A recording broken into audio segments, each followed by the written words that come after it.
అల్హమ్దులిల్లా ఈరోజు మనం మక్కా యొక్క వచ్చాము. మక్కాలో అయితే మదీనాలో ఉన్నాము. 7 రోజులు తర్వాత మక్కాకు వచ్చాము. అల్లా మనకు ఎన్నిక చేశాడు కాబట్టి ఈరోజు మనం ఈ యొక్క మక్కాలో సందర్శించి మన అన్ని ఆచరణలు చేస్తున్నాం.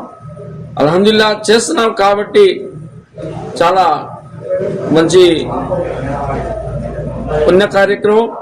ఈ కార్యక్రమంలో వచ్చాము, చేస్తున్నాం, త్యాగం చేస్తున్నాం, అల్లాని వేడుకుంటున్నాం. కానీ మన చంద్రబాబు నాయుడు గారు 1 లక్ష రూపాయలు ఇస్తామని చెప్పి మొట్టమొదటి నుంచి అంటున్నాడు. పేపర్లు ఇచ్చాడు, అనౌన్స్మెంట్ చేశాడు. దయచేసి ఆ డబ్బులు మనకు ఎప్పుడో ఇస్తే ఉపయోగం లేదు. కానీ ఇప్పుడు కనుక మనం చేస్తే ఇక్కడ ఉన్న ఖర్చులకి, ఇక్కడున్న అవసరాల కొద్దీ మనం చేసుకుంటే చాలా మేలుగా ఉంటుందని చెప్పి మన చంద్రబాబు నాయుడు రిక్వెస్ట్ చేసి ఈ యొక్క మంచి అవకాశం ఇచ్చినట్టు వారి మీద కూడా, మన ప్రభుత్వం మీద కూడా మనం ధన్యవాదాలు తెలుస్తూ చేస్తాం అని చెప్పి మేము ప్రామిస్ చేస్తున్నాం. ఒకటి.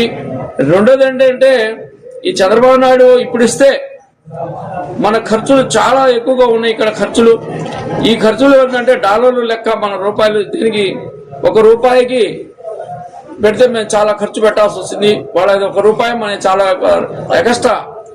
ఎగస్ట్రా పెట్టాల్సి వస్తుంది. కాబట్టి ఈ ఎగస్ట్రా మనం పెట్టే డబ్బుల్లో మన డబ్బులు చాలటం లేదు. కాబట్టి దయచేసి మీ యొక్క ఇచ్చే డబ్బులు మనం ఇప్పుడు ఇస్తే చాలా ఉపయోగపడుద్ది. మీకోసం, మీ ప్రభుత్వం కోసం. ఏ ప్రభుత్వం అయినా మనం మంచి చేసింది మర్చిపోరు. ముస్లిం అనేది దైవ ప్రార్థన చేస్తాం, మంచి చేసిన వాళ్ళకి సేవ చేస్తాం, చెడుగా ఉన్న వాళ్ళకి ప్రార్థన వాళ్ళ కోసం కూడా మేము ప్రార్థన చేస్తాం. మంచి కావచ్చు, చెడు కావచ్చు, అన్నిటికీ మేము ఓర్పు, శాంతి,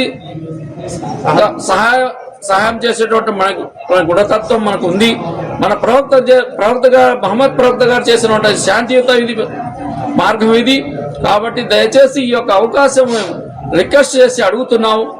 ఎప్పుడో వేసే డబ్బులు ఇప్పుడే ఇస్తే, మన బ్యాంకులో ఖాతాలో వేస్తే చాలా సంతోషంగా మీకు, మీ ప్రభుత్వానికి ప్రార్థిస్తూ ఈ యొక్క అవకాశం మనం ఇచ్చినందుకు, మనం మాట్లాడినందుకు వీడియో సందర్భంగా మన ధన్యవాదాలు తెలుస్తూ ప్రార్థిస్తున్నాం. నమస్తే.